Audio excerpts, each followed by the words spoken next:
What's up guys, my name is Aaron. Today I'm going to be reviewing The Bad Batch. This is a post-apocalyptic love story. It's directed by Ana Lily Amirpour and it stars Suki Waterhouse and Jason Momoa. It's basically about this young woman, Arlen, who's played by Suki Waterhouse, who is put into this Texas wasteland that's kind of like a place for outlaws in this post-apocalyptic world. There's cannibals running around and stuff like that. And while she's there, she's like amputated at the arm and the leg. And just a bunch of crazy stuff is happening. And then she meets Jason Momoa's character, the Miami Man. He's kind of like a cannibal too. And they kind of form this weird bond while they're trying to, survive in this wasteland. I was looking forward to this for a lot of reasons. I heard about this movie after Mad Max Fury Road came out, and I was really looking forward to some new post-apocalyptic movies and stuff like that. So I've been looking forward to this for a while, ever since this movie was announced. And then I saw the cast. It has a really good cast. Really eclectic people are in it, like Keanu Reeves and Giovanni Ribisi. So I was looking forward to that for those reasons. But after I saw Ana Lily Amirpour's first movie, A Girl Walks Home Alone at Night, I was pumped for this movie. I thought that movie was fantastic. One of the most underrated movies I've seen in the past 5 years. It was on Netflix, but if you get a chance to check it out, definitely check it out. It's definitely a weird vampire story. So I was definitely looking forward to it because I think that she's a very coming up director. I think I was a little bit disappointed with this movie. I think it's definitely a good movie and her skills are definitely on point on this movie. I just think that kind of the story choices and stuff were kind of weird to me. But overall, I did enjoy it. The best thing about this movie is definitely how technically proficient the movie is. I think from just the way that it looks and the way that the sound is and everything like that, it's almost like a masterpiece if you're just judging it off of how it looks and feels and stuff like that. The way that it's shot really takes in the California landscape, kind of substituting for Texas in this movie. It really makes it feel isolated and just you're completely alone in this world. And I thought that was a really cool touch. I like the way that the production design was, the sets and stuff like that. It's not a lot of a CGI or whatever like that. It's a lot of practical effects and stuff like that. So when you see this talent they have in this wasteland called Comfort, you can see real practical props and stuff like that. It feels really run down and really kind of hobbled together, and I do like that aspect in post-apocalyptic movies. And the way that Amirpour does all this stuff with the colors and stuff like that, it looks really well done. Some of the night scenes where it's kind of a party are really well shot. It really feels you're at a rave or something like that, just the way that the movie's shot that at night. The sound design is really spectacular in this movie. It's a violent movie, but you really feel that with the sound, when somebody's getting their arm ripped off or something like that, or just the gunshots and stuff like that. The way that the sound kind of makes it feel you're in this world, it's really well done and really feels really natural. And I think that the soundtrack is spectacular. I don't think there's going to be a better soundtrack this year. She uses a lot of indie rock and indie electronic music that kind of under the radar, but it's really eclectic and stuff. But it really does work well with the movie. I thought it really felt like a really hyper stylized music video for a 2-hour runtime. That was a really cool touch. Really makes it feel unique and stuff. And it was definitely this type of soundtrack that you're gonna go out and listen to after you watch the movie.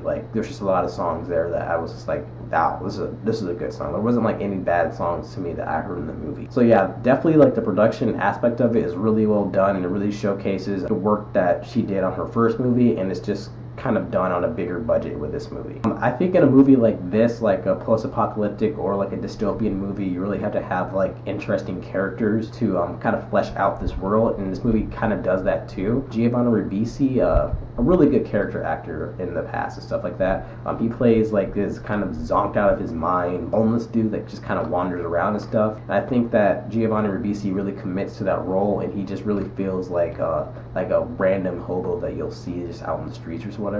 I think that he did a really good job kind of showcasing that character. Keanu Reeves does his Keanu Reeves thing. He's just very monotone and stuff, but it really works with this movie. He's kind of this pimp overlord with this harem of pregnant women. It's really weird, but I don't know, the way that he kind of sells it makes it feel really charismatic and relatable, even though he's not the best person. There's kind of a gray area with his character, and I think that Keanu Reeves is kind of the perfect actor to kind of pull that off. Jason Momoa is really good in this movie too as Miami Man. He's just this muscled up cannibal dude that is just really intimidating and really badass. Jason Momoa definitely already just looks like he could just beat you up without even really trying. He also has has this like sweet and vulnerable side too that kind of plays into the story of the movie. I think that he did like a really good job when he didn't really like talk, and that's the majority of what he does on screen. Like, he doesn't really talk, and I can really see the talent in this guy. Like, I think that he's really good in this movie. This is like the first time I've seen him, so this really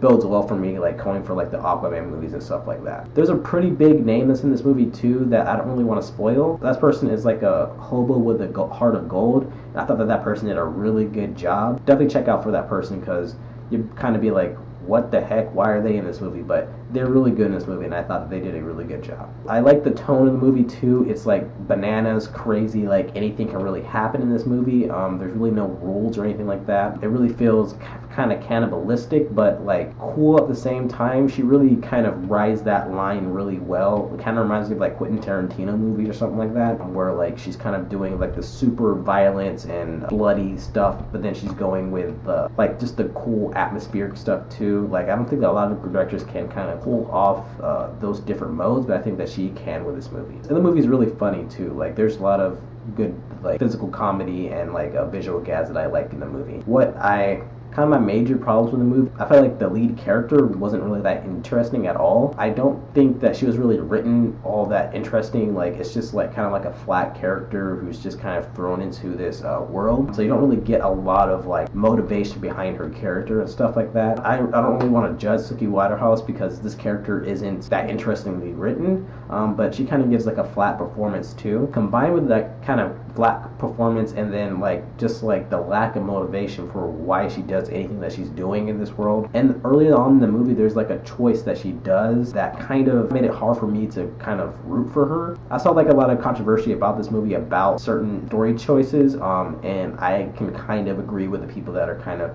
questioning why Amirpour kind of did that choice. I think that it just kind of felt kind of tonally odd out of the story. Like, she could have made like a different choice and it probably would have had the same effect, but the way that she did it was just kind of, it was just mean in a world that really wasn't that crazy. I don't know, it didn't really feel that tonally consistent with me. I also feel like Jason Momoa is kind of put with this really weird accent for the entire movie. In the movie, he's called the Miami Man, and you kind of learn that he's from Cuba. So when he speaks with this Cuban accent, which I thought was already a weird choice for a Pacific Islander dude. But I think that the accent was so over the top, like it was very stereotypical, very gangster type of talk, that I just thought that it was just a weird choice to me. I just felt it was kind of over the top and kind of took away, it kind of distracted me from the movie basically whenever I watched it. Like, it kind of took me out of the movie. Overall, I think this is a good movie. My pros kind of outweigh the cons. I think the production value is just so well done, like the way that the sets are done, the production, the cinematography, the sound design, which makes it feel like you're really in this world. The soundtrack is really well done. It's probably the best soundtrack of the year. I like how all those elements kind of blend together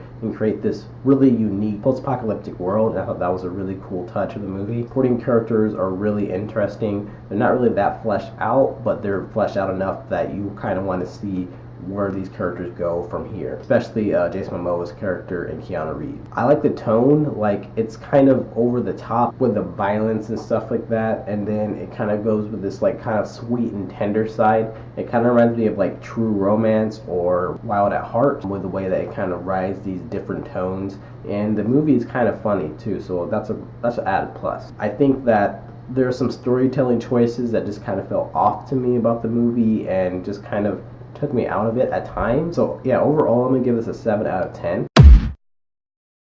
If you're kind of going to this looking for more of like a different atmospheric post-apocalyptic movie, definitely check this out if you kind of want something different than Transformers 5 or whatever is coming out. So definitely check this out. I think it's going to be on demand too, so definitely get a chance to check this out if you're kind of interested in this movie. So yeah, those are my thoughts on The Bad Batch. What are your guys' thoughts? Did you like the movie? Did you hate it? Let me know in the comments what you thought, and thanks for watching. Thanks, guys.